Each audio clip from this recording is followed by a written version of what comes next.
കൊറേ നേരം വെള്ളത്തിൽ കിടക്കാൻ തുടങ്ങിട്ട് കേട്ടോ.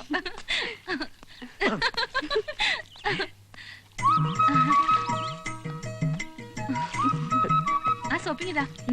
എന്റെ ഈശ്വര, എന്തേ കാണണേ? പുളി മത്സരം. ഇത് പെണ്ണുങ്ങൾ വിളിക്കുന്ന കടവാ. അത് കണ്ടുകൊണ്ടല്ലേ ഞാൻ ഇങ്ങോട്ട് വന്നേ. സാരല്ലേ ചേച്ചി, കഥാകൃത്തല്ലേ? കഥാകൃത്ത് മാത്രല്ല, നടനുവാ, സ്വഭാവ നടൻ. സത്യം പറയാലോ, നിങ്ങളൊക്കെ ഒന്ന് പരിചയപ്പെടാന്ന് വിചാരിച്ചാൽ ഞാൻ ഇങ്ങോട്ട് വന്നേ. ഈ കൊട്ടാരത്തിനകത്ത് വെച്ചൊന്ന് മിണ്ടാൻ പോയിട്ട് ഒന്ന് കാണാൻ പോലും പറ്റില്ല. അപ്പോഴേക്കും എത്തില്ല ദിനോസർമാര്, ലഭ്യന്മാര്. അയ്യോ തിരക്കില്ല, എനിക്ക് യാതൊരു തിരക്കില്ല. സാവകാശം കുളിച്ചോളൂ. കുളി കഴിഞ്ഞിട്ട് നമുക്ക് പരിചയപ്പെടാം. ടൈം എടുത്ത് കുളിച്ചോളൂ. I'm waiting there. എന്റെ ഈശ്വര, അടുത്ത ജന്മത്തിൽ ഈ കുളത്തിൽ എനിക്കൊരു മീനായിട്ട് ജന്മം തരണേ. എവിടെ ഇരുന്നാലും ആർക്കും സംശയം ഉണ്ടാവില്ല. Any help?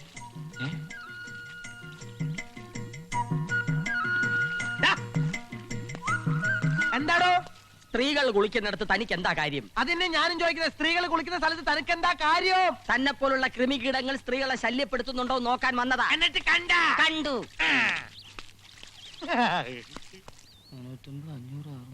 സുധാര, മേലെപ്പറമ്പി നാളികേരം 2400 അല്ലേ? അത് 1000 എഴുതിയാ മതി. അളിയൻ അറിയണ്ട. സ്ത്രീകൾ കുളിക്കുന്നത് ഒളിഞ്ഞു നോക്കി. നീ സ്ത്രീകൾ കുളിക്കുമ്പോ ഒളിഞ്ഞു നോക്കുവല്ലടാ. ഞാൻ പിടിക്കാൻ നോക്കിയതാ. നീ തരം കിട്ടി എന്ത് പോക്കൃത്തരം കാണിക്കുവല്ലടാ. അയ്യോ ഞാനല്ല, അവൻ. എവൻ? ആ കഥാകൃത്തില്ലേ, കള്ള പരീക്ഷ. ഇപ്പൊ ചെന്നാ കയ്യോടെ പൊക്കാം, കുളപ്പരയിലുണ്ട്. ഇതെന്തിനാ? കാര്യങ്ങൾ വ്യക്തമായി പറയാത്തതിന്. അതിനാണോ? അതെ, പറ.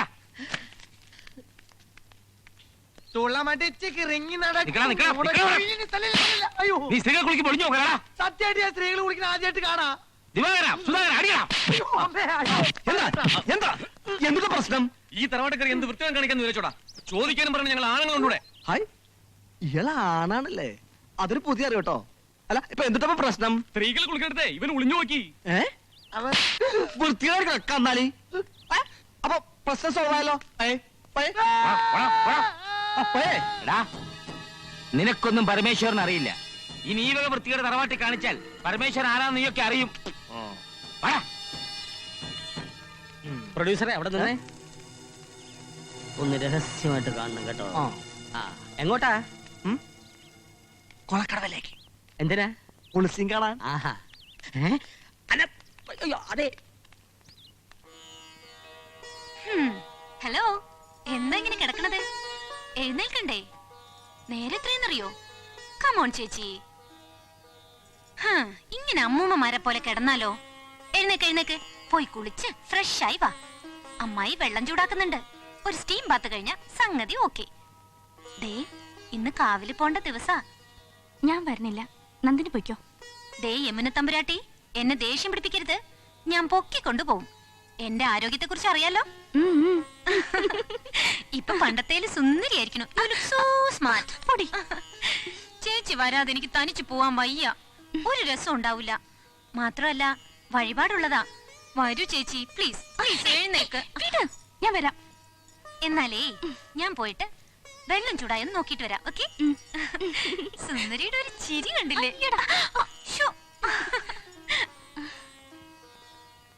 എപ്പോ നോക്കിയാലും ഒരു ഒടുക്കത്തെ വെള്ളം ചൂടാക്കലും കഷായം ഉണ്ടാക്കലും. എന്നെ കൊണ്ട് വയ്യ, ഞാൻ പോവാ. സ്വന്തം മോളാണെ കൊള്ളാം. വല്ല തമ്പ്രാട്ടിയും പറ്റ ഈ കുട്ടിക്ക് വേണ്ടി ഇങ്ങനൊക്കെ ചെയ്യാൻ ഈ തിരുമേനിക്ക് എന്താ പ്രാന്താ? നീ ഒന്ന് പതുക്കെ പറ, വലിയിട്ട് കേട്ട തല പോവും. അല്ല, ഞാൻ പറയണ നേരല്ലേ? തമ്പുരാട്ടി മക്കളും അനുഭവിക്കേണ്ടതല്ലേ ഇതെല്ലാം? സ്വന്തം മോൾ ഇല്ലാഞ്ഞിട്ടാണോ? നന്ദിനി കുട്ടിയില്ലേ? അവളുടെ ഒരു ഭാഗ്യം. വല്ലവന്റെ മകളായിട്ട് പോലും വളർത്തി വലുതാക്കി. സ്വത്തുക്കളൊക്കെ എഴുതി വെക്കുകയും ചെയ്തു. ആ, ഇനി പറഞ്ഞിട്ടിപ്പോ എന്താ കാര്യം? എന്താ രണ്ടാളും കൂടെ ഒരു കുശുകുശുപ്പ്? ഞങ്ങളെ എമ്മിനമോളുടെ കാര്യം പറയായിരുന്നു. വെള്ളം ചൂടായി, വെള്ളത്തിൽ മരുന്നിടാൻ നന്ദിനിക്കുട്ടി വന്നില്ലല്ലോ എന്ന് പറയായിരുന്നു. പറഞ്ഞതൊക്കെ ഞാൻ കേട്ടു. അപ്പച്ചി, കുശുമ്പ് അധികം വേണ്ട, അത് നല്ലതിനല്ല. കുശുമ്പോ? എനിക്കെന്തിനാ കുശുമ്പ്? ചേട്ടാ, എന്നെ വിളിച്ചോ? അയ്യോ, ചേട്ടൻ വിളിക്കുന്നു, ഞാൻ പോട്ടെ. ഇനി പോയില്ലെങ്കിൽ അത് മതി. ഭയങ്കര പിടിവാശിക്കാരനാ.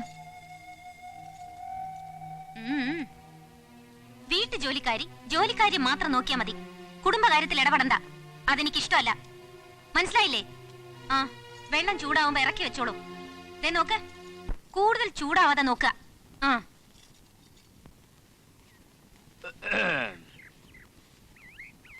ചേട്ടൻ എന്നെ വിളിച്ചോ? ഇല്ല. ചേട്ടൻ എന്നെ വിളിച്ചു, ഞാൻ കേട്ടതല്ലേ. ഈ ചേട്ടന്റെ ഒരു മറവി. ഈ നന്ദിനിക്ക് ഇത് എന്തിന്റെ കേടാ? എപ്പ നോക്കിയാലും യമിനി ചേച്ചിക്ക് വെള്ളം ചൂടാക്കിയോ കഴിക്കാൻ മരുന്നായോ. മടുത്തു. മടുക്കുവടി മടുക്കും. എല്ലാം നിന്റെ ആങ്ങളെ വരച്ചു വെച്ചതല്ലേ. എടി പെങ്ങന്മാരെ നിങ്ങൾക്ക് എന്തുണ്ടാക്കി വെച്ചിട്ടുണ്ടടി? എല്ലാം വട്ടുപിടിച്ച പെണ്ണിനല്ലേ. നിന്നെ കെട്ടി എന്നെ വേണം പറയാൻ. ഇനി ഇപ്പൊ അതൊക്കെ പറഞ്ഞിട്ട് എന്താ കാര്യം? എന്തായാലും വല്യേട്ടൻ നമുക്ക് എന്തെങ്കിലും തരാതിരിക്കില്ല. എന്തെങ്കിലും പോരടി. അങ്ങനെ എന്തെങ്കിലും വാങ്ങി ഒരു വാലിക്കാരനെ പോലെ ഇവിടെ കഴിയാൻ പരമേശ്വരന്റെ മനസ്സില്ല. മുഴുവൻ ഞാൻ സ്വന്തമാക്കും. അതിനുവേണ്ടി എന്തും ഞാൻ ചെയ്യും. എന്താടോ? ഞാൻ ആ പണിക്കാരെയൊക്കെ ഒന്ന് നോക്കട്ടെ. ഒന്ന് എളുപ്പം നടക്ക ചേച്ചി.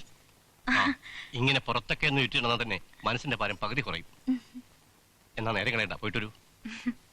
അച്ഛനും പറഞ്ഞ കൂടെ. ചേച്ചിയെ നോക്കാൻ എനിക്കറിയാം. അച്ഛൻ തൽക്കാലം ഇവിടെ ഇരുന്നാ മതി. എന്നാ പോയിട്ടൊരു.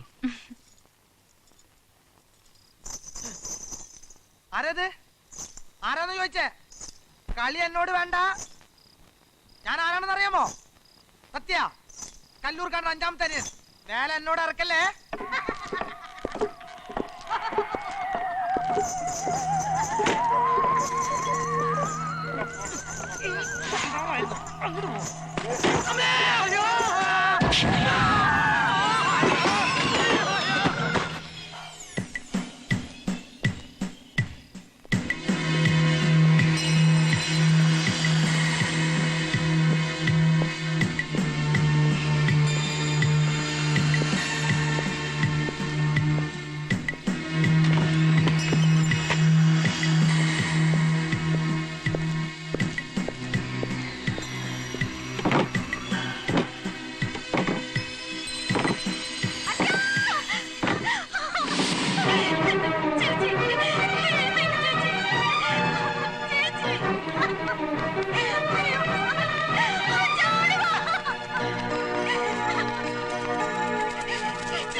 മോളെ എഴുന്നേക്ക്.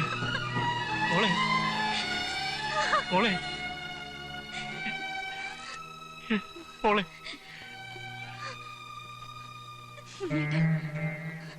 ഉണ്ണേട്ടൻ എവിടെ? ഉണ്ണേട്ടൻ പോയോ?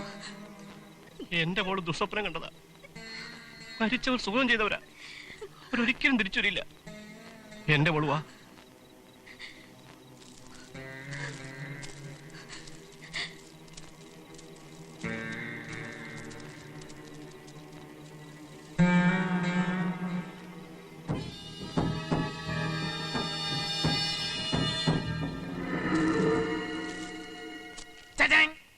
അങ്ങനെ സീൻ നമ്പർ 1. കർട്ടൻ ഉയരുമ്പോൾ രംഗം ശൂന്യം. അങ്ങനെ ഉമർത്ത ചാരുകസേരയിൽ വളഞ്ഞ് ഞളഞ്ഞ് പൊളഞ്ഞ് ചെരിഞ്ഞു കിടക്കുന്ന ചിന്താവസ്ഥയായ ശ്യാമള. അതൊരു സിനിമ. അല്ലല്ല, തിരുമേനി. കർട്ടന് വരുമ്പോ രംഗം ശൂന്യന്നല്ലോ പറഞ്ഞു. പിന്നെ എങ്ങനെ തിരുമേനി പറഞ്ഞത്? തിരുമേനി ഫ്ലൈറ്റിൽ വന്നു. അതെ, ഒരു കാര്യം പറഞ്ഞേക്കാം. നടന്മാരെ പണി ചെയ്താൽ മതി, തിരക്കഥയിൽ കൈയിടണ്ട. ഇതെന്ത് ചെയ്യണമെന്ന് എനിക്കറിയാം. വല്ലാണ്ട് കളിച്ച് ക്ഷീണിച്ചു പോയേ. നീ ഒന്ന് മിണ്ടാണ്ട്, നീ വായിക്കേ. അങ്ങനെ വടക്കേപ്പുറത്തെ ചാരുകസേരയിൽ ചിന്താമുഖനായിരിക്കുന്ന തിരുമേനി. ഇനിയാണ് സസ്പെൻസ്. എന്തുകൊണ്ടാണ് തിരുമേനി ചിന്താമുഖനായിരുന്നത് നിങ്ങൾക്ക് ആരും പറയാൻ പറ്റുമോ? പ്രേക്ഷകരായി നിങ്ങൾ ആരും പറയൂ. ഞാൻ പറയാം. തിരുമേനി എന്തോ ചിന്തിച്ചിരിക്കുകയായിരുന്നു, അതുകൊണ്ടാണ് ചിന്താമുഖനായി. ചിന്തിക്കാതെ എങ്ങനെയാണ് ചിന്താമുഖനായിരിക്കുന്നത്? വിവരദോഷി. പ്രേക്ഷകരായി നിങ്ങൾ ആരും പറയൂ, അല്ലെ ഞാൻ പറയാം. വേണ്ട, ഞാൻ പറയാം. തിരുമേനിക്ക് 2 പെൺമക്കൾ, സുന്ദരികളായ 2 പെൺമക്കൾ. തിരുമേനിയുടെ പ്രതീക്ഷ മുഴുവൻ ഈ പെൺമക്കളിലാണ്. മൂത്തവൾ ഒരു മുസ്ലിം പയ്യനുമായി പ്രേമത്തിലായി. മുസ്ലിം ചെക്കനോ? എന്താ, മുസ്ലിം ചെക്കനായ പറ്റൂലേ? മുസ്ലിം മതി, ക്രിസ്ത്യാനി വേണ്ട. മതി കഥ പറയൂ, കേക്കട്ടെ. ചിന്താമൂകനായി ബേജാറായിരിക്കുന്ന തിരുമേനി മൂത്ത മകൾ രംഗപ്രവേശം ചെയ്തു. തന്റെ ബാപ്പയായ വലിയ തിരുമേനിയെ നോക്കി, ബാപ്പ അസ്സലാമു അലൈക്കും. ഉടനെ തന്നെ വലിയ തിരുമേനി തിരിഞ്ഞു നോക്കി മനസ്സില്ലാ മനസ്സോടെ പറഞ്ഞു, വാലൈക്കും സലാം. തിരുമേനിയിൽ അഗ്നികുളം ആൽപ്പടർന്നു. അതെന്താണ്? മ്യൂസിക്. ഞാൻ കഥ പറയുമ്പോ മ്യൂസിക് നീ ഇടണ്ട, ഞാൻ ഇട്ടോളാം. ചട്ടണേ. തിരുമേനി ചോദിച്ചു, മോളെ നിനക്ക് ഓനെ തന്നെ നിക്കാഹ് കഴിക്കണോ? അതേ പാപ്പ, നമ്മളെ നിക്കാഹ് കഴിഞ്ഞു. മോളെ ബിയാത്തു. തിരുമേനി ഞെട്ടിത്തെറിച്ചു. നീ ഓനെ മൊയ്യല്ലണം, ബക്കം മൊയ്യല്ലണം, അല്ലെങ്കിൽ നമ്മൾ ഓനെ മയ്യത്താക്കും. പക്ഷെ ഒരു ചെറിയ തിരുത്തുണ്ട്. ഇത് മുസ്ലിം കഥയല്ല, ഹിന്ദു കുടുംബത്തിലെ കഥയാണ്. ഇതിലെ കഥാപാത്രങ്ങളെല്ലാം ഹിന്ദുക്കളാണ്. അതിനിപ്പോ എന്താണ്ട് സംഭാഷണം മാറ്റിയാ പോരെ? ഉമ്മ എന്നുള്ളടത്ത് ബാപ്പാന്നും ബാപ്പാന്നുള്ളടത്ത് അച്ഛൻ അങ്ങോട്ടാക്കണം. എന്താ പോരെ? അപ്പൊ എളാമെന്നോടോർത്ത് എനിമീന്ന് ഇട്ടാ മതി അല്ലേ? തിരുമേനി എന്നോട് ക്ഷമിച്ചാലും ഈ കഥയിൽ ചില യാഥാർത്ഥ്യങ്ങൾ ഉൾക്കൊള്ളിക്കണം എന്നാണ് തിരക്കഥാകൃത്താവായ എന്റെ ഏറ്റവും വലിയ ആഗ്രഹം. അതായത് വലിയ കോവിലത്തെ തിരുമേനിക്ക് 2 പെൺമക്കൾ. മൂത്തവൾ സുന്ദരി, ഇളയവൾ അതിലും സുന്ദരി.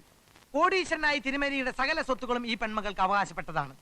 ഇവർ ഈ കഥയിലെ നായകന്മാർ. അപ്പൊ നായകനാരാ? നായകൻ ഞാൻ. ഞമ്മളല്ല. What nonsense are you talking mister Gafoor? തിരുമേനിക്ക് 3 സഹോദരിമാർ. മൂത്തവൾ സുന്ദരി, ഇളയവൾ അതിലും സുന്ദരി,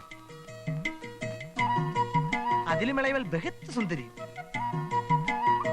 പക്ഷേ അവരുടെ ഭർത്താക്കന്മാർ തിരുമേനിക്ക് പറ്റിയ ഏറ്റവും വലിയ അബദ്ധമാണ്. ഈ കഥയിലെ വില്ലന്മാർ അവന്മാരാണ്. സുനകനായ മൂത്തളിയൻ, ചുംബനായ രണ്ടാമത്തെ അളിയൻ,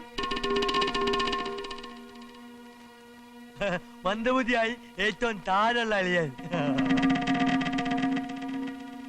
ഇവർ സ്വത്തിനു വേണ്ടി തിരുമേനിയെ കൊല്ലാൻ പ്ലാൻ ഇടുന്നു.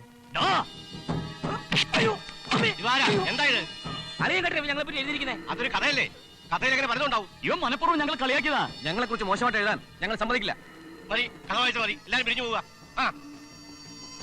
എടാ അങ്ങോട്ട് പോടാ. പേരെന്താടാ? മന്ദബുദ്ധി. തകർത്ത്.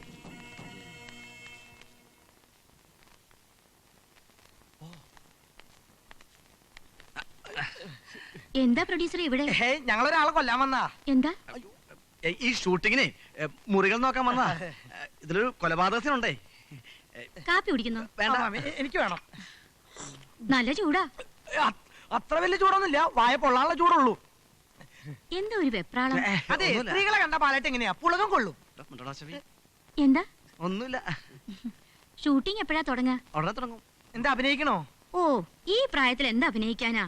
ഈ പ്രായത്തിൽ അഭിനയിക്കേണ്ടത് നല്ല വിസ്താരമുള്ള പ്രൊജക്ഷനാ. ചേച്ചി അഭിനയിച്ചു കഴിഞ്ഞാൽ സ്ക്രീൻ നിറഞ്ഞു നിൽക്കും. ഓ. എന്തേ കൊളവാക്കല്ലേ. ഒന്ന് അഭിനയിപ്പിച്ചോട്ടെ. പാടാ. ആ.